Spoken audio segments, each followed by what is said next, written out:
अस्सलाम वालेकुम, this is Moeed Pirzada. Lahore high court के जस्टिस जवाद हसन का जो तारीखी फ़ैसला है 10 फरवरी 2023 का, उसे अब तकरीबन 18 घंटे गुजर चुके हैं। ये वही डिसीजन है, ये वही केस है जिस हवाले से मैंने पिछले 2 वीलॉग्स किए थे, और इस पे कमेंट करने में मैं इसलिए लेट हो गया कि मैं मुसलसल अमेरिका के अंदर एक इंटरनल ट्रैवलिंग कर रहा हूँ, सड़क के ऊपर था। लेकिन मैं इस डिसीजन को फॉलो कर रहा था। डिसीजन एक्सपेक्टेड भी था कि तकरीबन तकरीबन इसी नौयत का ये डिसीजन आएगा। अब इस डिसीजन को आए हुए 18 घंटे गुजर चुके हैं, जिसमें इलेक्शन कमीशन ऑफ पाकिस्तान को ये हुक्म दिया गया है और समझाया भी गया है कि असम्बली, पंजाब असम्बली तहरीर हो गई थी 14 जनवरी को, और उसके 90 दिन के अंदर अंदर इलेक्शन करवाना पंजाब के अंदर इलेक्शन कमीशन ऑफ पाकिस्तान की जिम्मेदारी है, ये उसकी आइनी जिम्मेदारी है। इस केस के अंदर इलेक्शन कमीशन के वकील ने और गवर्नर पंजाब मलिक रहमान साहब के वकील ने मुसलसल एक दूसरे के ऊपर ये जिम्मेदारी फेंकने की कोशिश की। ये वो केस है जिसे पहले हम डिस्कस कर चुके हैं, इससे अब शायद ही कोई वाकिफ नहीं होगा कि असद उमर तहरीक इंसाफ की तरफ से रिप्रेजेंटेशन करते हुए जनरल सेक्रेटरी इस केस को 27 या 28 जनवरी को लाहौर हाई कोर्ट के सामने लेकर आए थे। और यहाँ पर गवर्नर साहब का आर्गूमेंट गुज़श्ता 2-3 दिन से मसलसल ये था कि चूंकि असम्बली ऑटोमेटिकली डिसॉल्व होने दी गई थी जब चीफ मिनिस्टर ने उसको तहलील करने की समरी भेजी, उसका ख़त भेजा, लेकिन मैंने इसको तहलील नहीं किया था, इसलिए आर्टिकल 224 ऑफ द आइन, जो 224 है कॉन्स्टिट्यूशन का आर्टिकल, उसके तहत जो जिम्मेदारी है वो गवर्नर पंजाब की नहीं बनती, बिकॉज गवर्नर ने एग्जेक्टिव डिसीजन उठाया ही नहीं था असम्बली को तहलील करने का, और ये जिम्मेदारी किसी और की बनती है। लेकिन गवर्नर के वकील का ये भी कहना था कि ये जिम्मेदारी प्रेसिडेंट ऑफ पाकिस्तान की नहीं बनती है। दूसरी तरफ से इलेक्शन कमीशन ऑफ पाकिस्तान का ये कहना था कि इलेक्शन कमीशन ऑफ पाकिस्तान तो ये तारीखें दे चुका है कि 9 अप्रैल से 17 अप्रैल के दरमियान में इलेक्शन करवाए जाएँ, और अब ये जिम्मेदारी गवर्नर की बनती है या किसी और की बनती है। और साथ ही इलेक्शन कमीशन ऑफ पाकिस्तान ने ये चीज़ भी रख दी अदालत के सामने कि हमें फंड्स नहीं मिले, मुल्क के हालात इस किस्म के नहीं हैं, हमें रिसोर्स नहीं हमारे पास हैं, और आपको ग्राउंड रियलिटीज़ देखनी पड़ेंगी। सो जो जज साहब थे, जस्टिस जवाद हसन साहब, उनके सामने एक ठीक ठाक पैराडॉक्स और एक प्रेडिकमेंट जो है उसको प्रेजेंट किया गया। लेकिन जस्टिस जवाद हसन साहब ने अपने 16 पेज के तारीखी फैसले में, जो पाकिस्तान के हिसाब से रात के 9 बजे के बाद ये फैसला सामने आया, और यूँ भी इसको 18 घंटे से ज़्यादा गुजर चुके हैं, अगर आप 10 बजे से भी शुरू कर लें, बिकॉज इस वक्त जिस वक्त मैं बोल रहा हूँ पाकिस्तान में 4 बज चुके हैं दोपहर के, उसके आगे का वक्त है। लेकिन जस्टिस जवाद ने इस फैसले में बहुत तफसील से ये एक्सप्लेन किया है कि असम्बली तहलील होने के बाद दो किस्म की इवेंचुअलिटीज़ हैं। क्या असम्बली एक एग्जेक्टिव ऑर्डर से तहलील होती है, या असम्बली, यानी उसको अगर गवर्नर तहलील करता है अपने ऑर्डर के ज़रिए, या असम्बली को ऑटोमेटिकली तहलील होने का दिया जाता है, जैसा कि इस केस में हुआ जब चीफ मिनिस्टर परवेज़ इलाही साहब ने समरी भेजी और उसके बाद असम्बली जो है वो तहलील हो गई। और उन्होंने कहा कि आइन में इसकी क्लैरिटी नहीं है कि दूसरी सूरत में जब असम्बली ऑटोमेटिकली तहलील होगी तो उसके बाद कौन उसका फैसला करेगा, यानी इलेक्शन की तारीख कौन देगा। लेकिन ये इसको एड्रेस करने के बाद आईने पाकिस्तान और तमाम पिछले जो अदालती फैसले हैं उनकी रोशनी में जस्टिस जवाद हसन ने यह क्लैरिफाई किया कि ये जिम्मेदारी इलेक्शन कमीशन ऑफ पाकिस्तान ही की बनती है, और उसे गवर्नर के साथ कन्फर्म करके डिस्कस करके उसको ये स्केड्यूल और तारीख देनी चाहिए कि 90 दिन के अंदर अंदर पंजाब के अंदर इंतखाबात हो सकें। अब मैंने इसको कॉन्स्टिट्यूशनल एक्सपर्ट्स के साथ डिस्कस किया है, इसको देखा भी है। इस फैसले के बाद पीडीएम की हुकूमतें, खास करके उसमें से चूंकि ज़्यादा क्लैरिटी हमें यही है कि पीएमएलएन का मकसद था कि ये इलेक्शन ना हो सकें, पीएमएलएन के पास आईनी और कानूनी रास्ते कोई बहुत ज़्यादा नहीं बचे हैं। और यही वजह है कि अभी तक सुप्रीम कोर्ट ऑफ पाकिस्तान के पास उनकी कोई पिटिशन इस हवाले से या इसको चैलेंज करने का कोई चीज़ अभी तक नहीं आई है। ना ही इलेक्शन कमीशन ऑफ पाकिस्तान, जिसके बारे में बगैर किसी मुबालगे के आप ये कह सकते हैं कि वो इस वक्त पीएमएलएन की सिस्टम के अंदर पीएमएलएन की एक टीम, एक जुज, एक एलिमेंट के तौर पे ऑपरेट कर रहा है। उसकी एक मीटिंग की खबर तो ज़रूर आई है, जो president of Pakistan doctor Arif Alvi ने ख़त लिखा था, उसके हवाले से चीफ इलेक्शन कमिश्नर ने, सेक्रेटरी इलेक्शन कमीशन ने और बाकी उनके जो फेलो कोलीग्स हैं उन्होंने एक मीटिंग तो की है। लेकिन लाहौर हाई कोर्ट के फैसले के हवाले से क्या वो सुप्रीम कोर्ट ऑफ पाकिस्तान में जाएंगे, क्या वो इस फैसले को चैलेंज करेंगे, इसे रोकने की कोशिश करेंगे, कोई उज़र देंगे, कोई एक्सक्यूज़ देंगे, कोई ग्राउंड रियलिटीज़ की बात करेंगे, फाइनेंशियल कॉस्ट की बात करेंगे, या ये कहेंगे कि मिनिस्ट्री ऑफ इंटीरियर जो है उसने हमें कहा है कि पर्सोनल हमें वो नहीं दे सकते, एचआर अवेलेबल नहीं है। जीएचयू का एक फैसला भी कोई 48 घंटे पहले वजारत दाखिला के तहत कन्वे किया गया है कि GHQ जो है इस हवाले से कोई ह्यूमन रिसोर्स या लॉजिस्टिक सपोर्ट जो है अप्रैल में इलेक्शन करने के हवाले से प्रोवाइड नहीं कर सकेगा। ताहम जो इंटरेस्टिंग चीज़ है कि जो बाय इलेक्शन रखे गए हैं मार्च के अंदर नेशनल असम्बली की 33 या 35 नशस्तों में गलबन 33 हैं, उस हवाले से ह्यूमन रिसोर्स भी अवेलेबल है, उस हवाले से सिक्योरिटी कंसिडरेशंस का भी किसी ने जिक्र नहीं किया। और वो इलेक्शन कमीशन ने 48 घंटे पहले दोबारा ये क्लैरिफाई भी किया था कि वो इलेक्शन होंगे। तो एक अजीब सी सिचुएशन पैदा हो गई है PMLN की हुकूमत के लिए कि कोई लीगल ऑप्शन उनके पास नहीं है और अभी तक कोई कानूनी लीगल ऑप्शन वो एक्सरसाइज नहीं कर सकें। कल जब ये लाहौर हाई कोर्ट के अंदर ये प्रोसीडिंग हो रही थी तो उस वक्त भी मेरी वहाँ पर बाज़ लोग जो प्रेजेंट थे उनसे बात हुई थी और उनका कहना था कि जो टीम्स आई हैं यहाँ इलेक्शन कमीशन की तरफ से, गवर्नर की तरफ से, उनके रवैये और एटीट्यूड को देख के ये लग भी नहीं रहा कि वो इसको कोई बहुत ज़्यादा रेजिस्ट करेंगे या वो ये समझते हैं कि स्टेज पे वो इसको रोक सकते हैं। और शक ये था कि गालिबन अब इसे अदालती या आइनी या कानूनी तरीके से रोकने के बजाय कोई एडमिनिस्ट्रेटिव मैयर ऐसे किए जाएंगे कि ये इलेक्शन ना हो सकें। और उसका एक जिक्र तो पहले ही छेड़ दिया गया है, जिस तरह से मैं अभी दोबारा भी मैंने आपको बता दिया कि वजारत दाखिला की तरफ से ये कहा गया है कि हमारे पास ह्यूमन रिसोर्स जो है वो नहीं। अब सिचुएशन इस वक्त ये खड़ी हो चुकी है कि अजहर सदीक साहब सीनियर एडवोकेट जो है, सुप्रीम कोर्ट ऑफ पाकिस्तान के भी एडवोकेट हैं, हाई कोर्ट्स में भी प्रेजेंट करते हैं, बहुत ही जानी पहचानी आपकी शख्सियत हैं। सेनेटर अजहर सदीक साहब जो हैं वो भी इस केस में एक पार्टी थे along with barrister Ali Zafar. और अजहर सदीक साहब ने ऑलरेडी एक कंटेम्प्ट नोटिस भिजवा दिया है to election commission of Pakistan और to the governor of Punjab, जिसमें उन्होंने उन्हें ये वार्न किया है कि चूंकि इलेक्शन कमीशन को 54 या 56 दिन लगेंगे इस इलेक्शन की तैयारी करने के लिए और 7 दिन उनको लगेंगे इसका स्केड्यूल देने के लिए, 61 या 62 दिन का ये पूरा एक टाइम स्केड्यूल बनता है। तकरीबन 14 को चुके असम्बलियाँ तहलील हुई थी, इसलिए बहुत से दिन इस हवाले से गुजर भी चुके हैं। 14, 24 और 4 फरवरी और अब ज़ाहिर 20 दिन से ज़्यादा गुजर चुके हैं, ऑलमोस्ट 26-25 दिन गुजर चुके हैं। तो इलेक्शन कमीशन के पास अब कोई चारा नहीं है और इलेक्शन कमीशन को संडे इतवार के दिन पाकिस्तान के वक्त के हिसाब से रात के 10 बजे से पहले ये अजहर सदीक साहब का नोटिस है जिसको मैंने पढ़ा है, तो रात के 10 बजे से पहले इलेक्शन कमीशन ऑफ पाकिस्तान को इलेक्शन की तारीख दे देनी चाहिए। अगर election commission of Pakistan Sunday के रात 10 बजे तक ये तारीख नहीं देता तो वार्न किया गया है कि कंटेम्प्ट की प्रोसीडिंग जो है उसके खिलाफ शुरू की जा सकती है। अब एक बड़ा इंटरेस्टिंग क्रूशल फेज आ चुका है कि PMLN और इलेक्शन कमीशन ऑफ पाकिस्तान या उनके और सपोर्टर्स जिनका मैं नाम नहीं ले रहा इस सूरत हाल को किस तरह से रिस्पॉन्ड करते हैं। सिंड्रेला की स्टोरी का मैंने कई दफ़ा जिक्र किया, जिसका बुनियादी लबे लुबाब या कंक्लूजन ये है कि कभी भी ये नहीं सोचना चाहिए कि ये चीज़ जब हो गई है तो इसके बाद जो है they going to live happily ever after, इसके बाद तमाम मुश्किलात जो हैं ख़त्म हो जाएंगी। इस चीज़ को समझना बहुत ज़रूरी है कि PMLN और इलेक्शन कमीशन ऑफ पाकिस्तान और उनके ताकतवर सपोर्टर्स जो हैं वो पंजाब के अंदर और खैबर पख्तूनख्वा के अंदर इलेक्शन नहीं करवाना चाहते। और अगर उनको इलेक्शन करवाने पड़ भी गए मजबूरन तो वो इलेक्शन भी बहुत ही अजीब व गरीब नौयत के होंगे, यानी वो बड़े मैसिवली रिग्ड इलेक्शन होंगे। लेकिन पहली कंसिडरेशन और गोल उनका यही है कि उनको सिरे से ये इलेक्शन करवाने ही ना पड़े। एक तबक्को तो ये थी कि इलेक्शन का रास्ता रोकने के लिए, जैसा कि मैंने कल अपने पिछले व्लॉग के अंदर एक दिन पहले ये कहा था कि बाज़ ऐसी शख्सियात, ऐसी पर्सनालिटीज़ जो बहुत करीब हैं निज़ाम के माइंड के, और वो उनका ये कहना था कि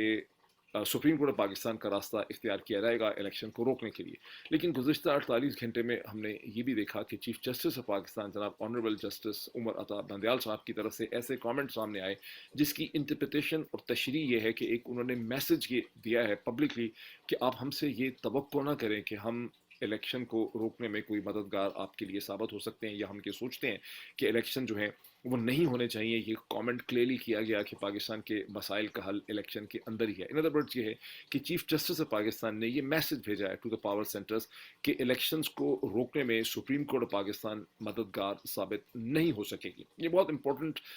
मैसेज था। इससे पहले भी मैंने बहुत दिन पहले, कई हफ्ते पहले आपको कहा था कि एक बहुत इंपॉर्टेंट जुडिशल पर्सनैलिटी से जो मेरी बात हुई, जब मैंने तालियां बजाई थी, तो उस वक्त उन्होंने मुझे कहा कि अगर कोई ये सोचता है पाकिस्तान में कि अदालतें मदद करेंगी 2023 के अंदर इलेक्शंस का रास्ता रोकने में और केयर टेकर सेटअप जो हैं उनको 90 दिन से आगे बढ़ाया जा सकेगा, तो ये उनकी बहुत बड़ी गलतफहमी है। और ये हमने एक से ज़्यादा दफ़ा इस चीज़ को हमने डिस्कस किया अपने व्लॉग्स के अंदर।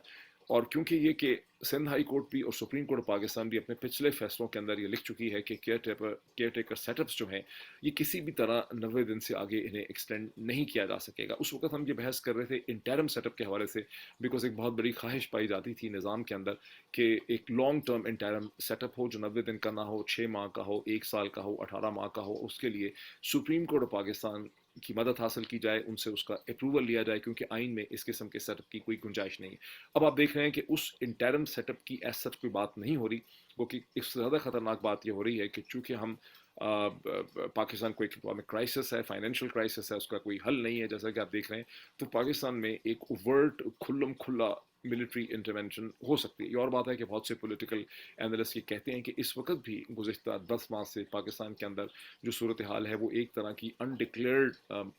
मार्शल लॉ की सूरत हाल है। एक सॉफ्ट कू हुआ है जो जनरल बाजवा और उनके कोलीग्स ने किया था, और जिसको प्रेजेंट जो मिलिट्री लीडरशिप है, ये GHQ है, उसने इस सिचुएशन को इनहेरिट किया। लेकिन गुज़िश्ता चंद दिनों से ये ख्याल, ये शक और ये खदशा जो है उसने बहुत तक़वियत हासिल कर ली है कि एक ओवर्ट डिक्लेयर्ड मिलिट्री इंटरवेंशन, ये मार्शल लॉ की सूरत हाल भी पाकिस्तान में पैदा हो सकती है। पर ये तो एक स्लाइट सी डाइग्रेशन है। वापस आते हैं इस सिचुएशन पे कि अब जो सूरत हाल है कि PMLN PDM,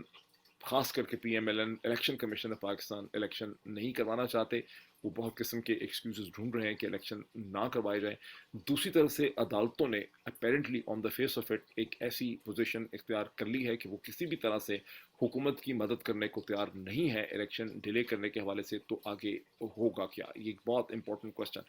अब इसको मैं एक छोटी सी और भी डेवलपमेंट है उसको जहन में ज़रूर रखिए, जहाँ से आपको नीयतों का पता चलेगा। शायद आप में से बहुत से लोग अभी इसे ना सुन चुके हों कि खैबर पख्तूनख्वा के inspector general police IGP Mauzam जा अंसारी साहब, जिनका हम बहुत जिक्र कर चुके हैं इन वीलॉग्स में, पेशावर में होने वाले दहशतगर्दी के धमाके के हवाले से, और मैंने ये भी कहा था कि उनको बदलने की कोशिश की गई। इलेक्शन कमीशन ने जो मीटिंग उनसे की थी उससे पहले बाकायदा एक रिक्वेस्ट की गई, कोशिश की गई कि चूँकि बाकी अफसरान को तब्दील करना ज़रूरी है तो इंस्पेक्टर जनरल पुलिस IGP साहब को चेंज किया जाए। ये एक फैसला उस वक्त हुआ था, ये खबर उस वक्त आई थी जब उन्होंने एक प्रेस कॉन्फ्रेंस के अंदर, एक प्रेस टॉक में और टेलीविजन प्रोग्राम्स के अंदर बरमला ये कहा था कि हम इलेक्शन करवा सकते हैं। गुज़श्ता बरस हमने खैबर पख्तूनख्वा के अंदर जो पोलियो कैंपेन थी, तो हमने पोलियो की टीम्स को प्रोटेक्ट करने के लिए एक दिन में 50,000 अफसर और जवान जो हैं हमने अपॉइंट किए थे। तो ज़ाहिर है हम इस किस्म के चैलेंजेस को हैंडल कर सकते हैं। और ये एक ऐसी स्टेटमेंट थी जिसने PMLN की हुकूमत को बहुत नाखुश किया, बिकॉज ये एक बड़ा उनके हिसाब से कि तो IGP साहब कोऑपरेट ही नहीं कर रहे थे, तो उनको हटाने की कोशिश की गई। और उस वक्त खैबर पख्तूनख्वा के केयर टेकर जो चीफ मिनिस्टर आज़म खान साहब ने, उन्होंने इस प्रपोजल को रद्द कर दिया। उन्होंने कहा कि नहीं, अच्छा काम करें। लेकिन अब बहरहाल जो गवर्नमेंट है, फेडरल गवर्नमेंट है, PMLN है, उसने प्रिवेल किया है, इलेक्शन कमीशन ने प्रिवेल किया है, और inspector general Khyber Pakhtunkhwa IGP जो है उन्हें बदल दिया गया। उनकी एक नई रिप्लेसमेंट जो है वो आ चुकी है। ये एक इंटरेस्टिंग पॉइंटर है कि जो सेटअप है वो हर तरह से अपने आप को प्री पोजिशन कर रहा है कि उसने किस तरह के इलेक्शन कराने हैं, बिकॉज उनको क्लियरली, या उन्होंने नहीं करवाने हैं। बिकॉज सबसे बड़ा जो जुर्म था, इसको हमें नज़रअंदाज नहीं करना चाहिए कि IGP खैबर पख्तूनख्वा का जो सबसे बड़ा जुर्म था वो तो यही था कि उन्होंने बरमला तौर पर उस पूरे नैरेटिव को उन्होंने पंक्चर कर दिया। और नैरेटिव ये था, नैरेटिव तो बहुत बड़ा बनाने की कोशिश की गई, जब बदकिस्मती से किसी दहशतगर्द जो अनासर हैं,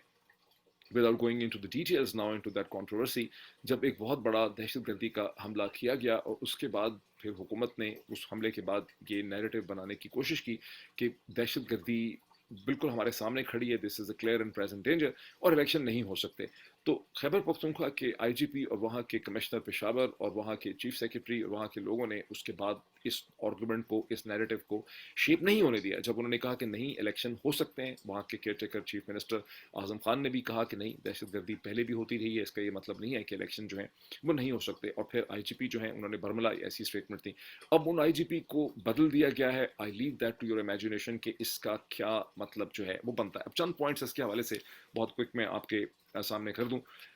2 इंस्टेंसेस हैं पाकिस्तान में जो अदालतों ने भी नोट किया इससे पहले, जब इलेक्शन कुछ देर के लिए, कुछ हफ्तों या दिनों के लिए जो है वो नहीं हो सके थे, डिले हुआ था। एक इंस्टेंस वो है जब पाकिस्तान में मैसिव फ्लड से और इलेक्शंस को आगे करना पड़ा। दूसरा इंस्टेंस वो है जब 27 दिसंबर 2007 को बदकिस्मती से former chairperson of the Pakistan Peoples Party मोहतरमा बेनज़ीर भुट्टो जो हैं वो असैसिनेट हो गई रावलपिंडी में, लियाकत पार्क में एक दहशतगर्दी के हमले के में, और जिसके बाद वो इलेक्शन जो कि जनवरी में होने थे वो तकरीबन 3 या 4 हफ्ते डिले हुए और फिर वो फरवरी 2008 के अंदर हुए, लेकिन वो हो गए। तो बहुत देर तक इस वक्त जो कॉन्स्टिट्यूशनल लीगल एक्सपर्ट्स से मेरी बात हुई है उनका ये कहना है कि कोई ऐसा इंस्टेंस ही नहीं है पाकिस्तान की तारीख में जहां किसी भी वजह से इलेक्शन बहुत देर तक मुलतवी हुए हों। दी ओनली जो इंस्टेंस है जहां इलेक्शन जो होने थे वो नहीं हो सके वो उस वक्त है जब पाकिस्तान में मिलिट्री इंटरवेंशंस हुई, मिलिट्री डिक्टेटर आ गए जैसे जनरल ज़ियाउल हक आ गए, और फिर कई बरस तक इलेक्शन जो हैं वो नहीं हो सके, या उसके बाद परवेज़ मुशर्रफ आ गए, उन्होंने मिलिट्री इंटरवेंशन की और फिर वो इलेक्शन जो हो जाने चाहिए थे वो इलेक्शन नहीं हुए और इलेक्शन जो हैं वो लटकते रहे। अदरवाइज़ कोई इंस्टेंसेस ऐसे नहीं है जिसके ऊपर जो है वो रिलाई किया जा सके। एक तो ये सिचुएशन है। दूसरा इन एक्सपर्ट्स का ये कहना है कि जैसे एक इंटरनेशनल बहुत सेलिब्रेटेड ऑथर है नसीम तालिब जो लेबनीज ओरिजिन के हैं, अब अमेरिकन हैं, वैसे तो फाइनेंशियल एक्सपर्ट हैं, उन्होंने पॉलिटिकल साइंस के हवाले से और मैनेजमेंट के हवाले से, फाइनेंस के हवाले से बहुत मशहूर किताब लिखी थी ब्लैक स्वान, जिसमें उन्होंने कहा था कि ऐसा इवेंट जो आप एक्सपेक्ट नहीं करते, ब्लैक स्वान इवेंट को उन्होंने डिस्क्राइब किया क्या था कि ज़्यादातर जो स्वान होती है, जो बतख होती है, ये जो परिंदा होता है, ये सफ़ेद रंग का होता है, लेकिन लोग ये समझते हैं कि ये सफ़ेद ही होता है, लेकिन ब्लैक स्वान भी होती है, काली स्वान, काली बतख भी होती है, लेकिन उसका होना जो है एक बड़ा रेयर इवेंट है। तो फिर उस पर उन्होंने एक पूरा थीसिस बिल्डअप किया था कि ब्लैक स्वान इवेंट वो इवेंट होता है जो पूरी तारीख को बदल देता है, जिसके कोई एक्सपेक्ट नहीं करता। तो क्या कोई ब्लैक स्वान इवेंट हो सकता है जो इस वक्त PMLN की, PDM की या उनके हलीफ जो हैं, उनके जो सपोर्टर्स हैं इस निज़ाम के अंदर जो इलेक्शन नहीं चाहते, उनकी मदद करे, वरना इलेक्शन जो है वो सामने आ खड़े हुए हैं। एक इसमें पॉसिबिलिटी ये है कि आपस में सुलह मशवरा ऐसे हो कि पंजाब और खैबर पख्तूनख्वा के अगर इलेक्शन हमें करवाने ही पड़ जाते हैं और अदालतें इस पे बज़द हैं कि इलेक्शन करवाने होंगे आपको, तो फिर क्या हम जनरल इलेक्शंस की तरफ चले जाएं, बिकॉज पंजाब और खैबर पख्तूनख्वा के अकेले अकेले इलेक्शन जो हैं, जिसके बारे में बहुत कहा जा रहा है PMLN की तरफ से कि ये फाइनेंशियली फीसिबल नहीं है, ये नहीं होने चाहिए, ये गलत है, वगैरह वगैरह, क्या ऐसी सिचुएशन डेवलप कर सकती है कि PMLN जो है और PPP मिल के ये फैसला करें कि अब हम अगर अप्रैल में नहीं तो हम एक तारीख दे देते हैं कि मई के अंदर हम पाकिस्तान के अंदर जनरल इलेक्शंस करवा सकते हैं, यानी पूरे पाकिस्तान में सूबाई और नेशनल इलेक्शंस जो हैं वो हो सकते हैं। इस आइडिया को जो चीज़ थोड़ा सा सपोर्ट करती है और पूरी तरह से सपोर्ट नहीं करती, लेकिन कम से कम कहना ज़रूरी है, वो ये है कि पीपल्स पार्टी के अंदर ऐसी बहुत सी चहमगोइयाँ हो रही हैं या डिस्कशंस इंटरनल हो रही हैं या वहाँ से ऐसी सदाएँ आ रही हैं, आवाज़ें आ रही हैं कि इलेक्शंस जो हैं उनको बहुत ज़्यादा डिले नहीं करना चाहिए, और ये कि ये जो सूबाई इलेक्शंस अलग वक्त पे होना, नेशनल इलेक्शंस अलग वक्त पे होना, ये चीज़ स्ट्रेटिजिकली जो है ये हमें सपोर्ट हमें हमें ये सूट नहीं करती है। तो एक पॉसिबिलिटी इसकी है कि इस तरफ डायरेक्शन जा सके। ये मतलब एक सिचुएशन है, मैं इसके ऊपर बहुत ज़्यादा पेसिमिस्टिक और सिनिकल कमेंट्स इसलिए नहीं करना चाहता। पिछला जो मैंने वीलॉग किया था उस पे एक हमारे व्यूवर देखने वाले गालिबन अदनान अकबर उनका नाम है, उन्होंने शुरू में कमेंट लिखा जिसको मैंने पिन भी किया था। उन्होंने कहा कि आप गुज़िश्ता चंद हफ्तों से सिनिकल और पेसिमिस्टिक एनालिसिस बहुत ज़्यादा दे रहे हैं और आपको पॉजिटिव बात जो है वो चाहते हैं करनी चाहिए। मैंने वहाँ भी उनको लिखा था कि एनालिसिस में और एक्टिविज़म जो होती है पॉलिटिकल, उसमें बहुत ज़्यादा फ़र्क होता है, और वैसे भी मुझ पर जो लोग PTI के ख़िलाफ़ हैं या एंटी इमरान खान जो लॉबी है वो मुझ पर ये इल्ज़ाम देती है कि मैं एक तहरीक इंसाफ का एक एक्टिविस्ट हूँ, मैं एक जर्नलिस्ट नहीं हूँ। वो खासी कन्फ्यूजन उनके जहन में कि जर्नलिस्ट का क्या रोल है एक किसी माशरे में, ये तारीख के अंदर, ये पॉलिटिकल सिस्टम में क्या रोल होता है जर्नलिस्ट का, जर्नलिस्ट को वो गलत समझ रहे हैं। अब खासी कन्फ्यूजन इसमें मैं अलग कभी वीलॉग करूँगा कि जर्नलिस्ट होता क्या है। लेकिन चूँकि वैसे भी हालांकि मैं अपने आप को एक ऑब्जेक्टिव, रैशनल, रियलिस्टिक एनालिस्ट समझता हूँ, लेकिन बहुत से लोग जो मुखालिफ हैं तहरीक इंसाफ के वो ऑलरेडी ये समझते हैं कि मैं पॉलिटिकल एक्टिविस्ट हूँ तहरीक इंसाफ को, और मुझे ऑफिशियली तौर पे तहरीक इंसाफ को ज्वाइन कर लेना चाहिए। 100 दफ़ा, सैकड़ों दफ़ा ये चीज़ जो है वो ट्विटर के ऊपर लिखी गई। सो टू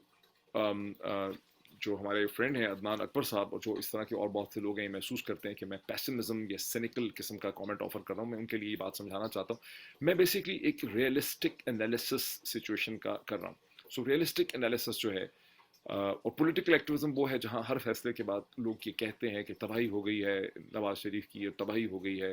आसिफ अली जरदारी की, ये जरदारी साहब, आसिफ अली जरदारी फंस गए हैं, या PMLN फंस गई है और फैसला हो गया और बड़ा तो कुछ नहीं हो सकता इनका। तो एक खुशी की नवीद मुसरत जो है वो हर एक डेवलपमेंट के बाद, हर 24 घंटे के बाद वो देते हैं।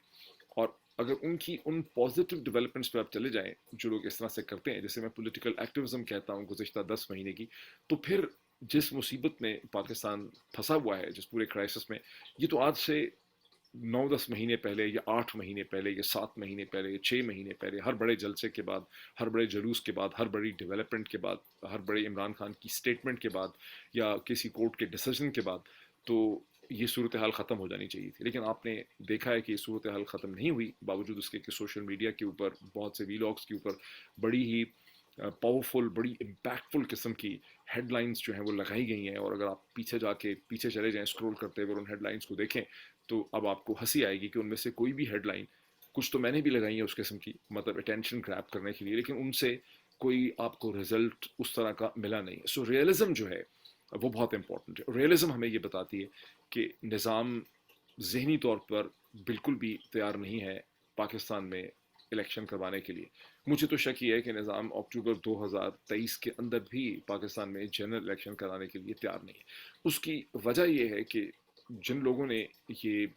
رجیم چینج کیا ہے، پولیٹیکل نان پولیٹیکل لوگوں نے، ان کو یہ لگتا ہے کہ اگر اس موقع پہ الیکشن ہوں گے، ان کو لگتا ہے کہ عمران خان 2/3 میجورٹی شاید نہیں لیں گے، لیکن خاصی بڑی سمپل میجورٹی عمران خان اور تحریک انصاف لے سکتی ہے. اور ان کو لگتا ہے کہ اس کے نتیجے میں ان کی اکاؤنٹیبلٹی ہو سکتی ہے. انہوں نے یہ کوشش کی ہے کہ عمران خان ان کو لکھ کے دیں کہ اکاؤنٹیبلٹی نہیں کی جائے گی، لیکن عمران خان نے زبانی تو ضرور کہا ہے کہ وہ کسی سے بدلہ نہیں لیں گے in these back channel discussions. لیکن کوئی وہ ایسی گارنٹی نہیں دے سکے ان تمام لوگوں کو، اور جو پولیٹیکل لوگ ہیں ان کو نظر آ رہا ہے کہ ان کو کوئی ایسی گارنٹی نہیں ملے گی. انہوں نے جو کچھ اچیو کیا اس رجیم چینج کے بعد، اپریل 2022 کے بعد، وہ سب کچھ بھی ان کا لوز ہو جائے گا. اور ویسے بھی جو سیاسی جماعت ہے، خاص کر کے پی ایم ایل این، اس کو تو یہ لگتا ہے کہ یہ الیکشن ان کے لیے پولیٹیکلی ایک بلڈ بات ہوگا. ان کی تمام تر جو پوزیشن ہے وہ ختم ہو جائے گی، اور اس جماعت کے اندر بہت سے جو جمائے پرانے تاریخی لیڈران ہیں، جن کی سیاست جمی ہوئی ہے گزشتہ 20-25 برس میں، ان میں سے ہو سکتا ہے بہت سے لوگ ایسے ہوں جن کی سیاست اور ان کی پولیٹیکل کانسٹیٹوینسی ہمیشہ کے لیے ہی ختم ہو جائے. تو یہ انٹرسٹ اب اس طرح سے پری پوزیشنڈ ہے، یہ سٹیج اس طرح سے سیٹ ہے کہ اس کا کوئی بہت آسان پرامن حل جو ہے وہ نکلتا ہوا نظر نہیں آ رہا. امید ہم یہی کرتے ہیں کہ سینٹری پریویلز، کوئی ایک صلح صفائی ہو جائے، اور صلح صفائی کے نتیجے میں ایک عام انتخابات اس ملک میں ہو جائیں. کیونکہ جیسا کہ سپریم کورٹ نے خود آبزرو کیا 48 آور ارلیئر، جس طرح دنیا بھر کے جو پولیٹیکل اینالسٹ، جو پاکستان آبزرورز ہیں، وہ سمجھتے ہیں کہ پاکستان کو جس قسم کا پولیٹیکل اکنامک کرائسس ہے، سوشولوجیکل کرائسس کھڑا ہو چکا ہے، اس کے انسٹیٹیوشنل کرائسس کھڑا ہو چکا ہے، اس کا صرف ایک ہی ممکنہ حل ہے کہ پاکستان میں ایک فری، فیئر، ٹرانسپیرنٹ الیکشنز ہوں، جس کے نتیجے میں پبلک کا ایک مینڈیٹ ہو، ایک نئی ایسی حکومت آئے جو دانشوری سے اور وزڈم کے ساتھ معاملات کو سلجھانے کی کوشش کرے، جس میں پاکستان کی جو کی انسٹیٹیوشنز ہیں ان کو بھی بڑی بریدنگ سپیس چاہیے، ان کو بھی سپیس چاہیے، ٹائم چاہیے کہ وہ اپنے آپ کو ری پوزیشن کر سکیں، ہیل کر سکیں. بہت نقصان پہنچا پاکستان کے کی انسٹیٹیوشنز کو، اور ان انسٹیٹیوشنز کی واقعی ہی بڑی ضرورت ہے چیزوں کو لے کر آگے چلنے کے لیے. لیکن ان انسٹیٹیوشنز کی اپنی بھی جو ٹاپ لیڈرشپ ہے، وہ بھی اب معاملات کو اتنی انوالو ہو چکی ہے، اتنی ایموشنلی پوزیسڈ ہے اس پوری سچویشن سے، اتنی پھنسی ہوئی ہے اس پوری سچویشن سے، کہ وہ ایک لارجر پکچر کو نہیں دیکھ پا رہی. اور لارجر پکچر کو جو لوگ دیکھ رہے ہیں، جو اس سچویشن کے مڈ میں نہیں ہے، گند میں نہیں پھنسے ہوئے ہیں، اس کیچڑ میں نہیں ہے، ان کو کلیئرلی نظر آ رہا ہے کہ پاکستان میں فری، فیئر، ٹرانسپیرنٹ الیکشنز ہی پاکستان کی ریاست کو اور بڑے عذاب اور کرائسس سے بچا سکتے ہیں. لیکن ابھی جو ڈیسیجن آیا ہے، اس ڈیسیجن کے بعد جو خاموشی ہے، اسے کسی بہت بڑی فتح سے تعبیر نہ کیجیے. یہی سمجھیے کہ ابھی اگلے 18 گھنٹے یا 24 گھنٹے، بلکہ اس سے بھی کم ٹائم پیریڈ میں دیکھیے کہ جو سیٹ اپ ہے وہ اس کو کیسے رسپونڈ کرتا ہے. تو لیٹ سی کہ کیا ہوتا ہے. لیکن اب تک تو جو فیصلہ آیا اس کے بارے میں آپ بلا شبہ یہ کہہ سکتے ہیں کہ لاہور ہائی کورٹ کے جسٹس جواد حسن نے ایک تاریخی فیصلہ کیا، جسے پاکستان کی لیگل جو ڈاکومنٹیشن ہے، جو کتابیں ہیں اور جو پولیٹیکل سائنس کی کتابیں ہیں، اس میں اس کو ایک بہت امپورٹنٹ ڈیسیجن کی حیثیت سے اسے لکھا جائے گا. یہ 16 پیج کا ڈیسیجن ہے. میں اس کی ڈیٹیلز ابھی میں نے ساری لائن بائی لائن نہیں پڑھی ہیں، لیکن میں اس کو پڑھوں گا اور اس پہ مزید بھی ہم کامنٹ کریں گے. So let's see what really happens. Thank you so much.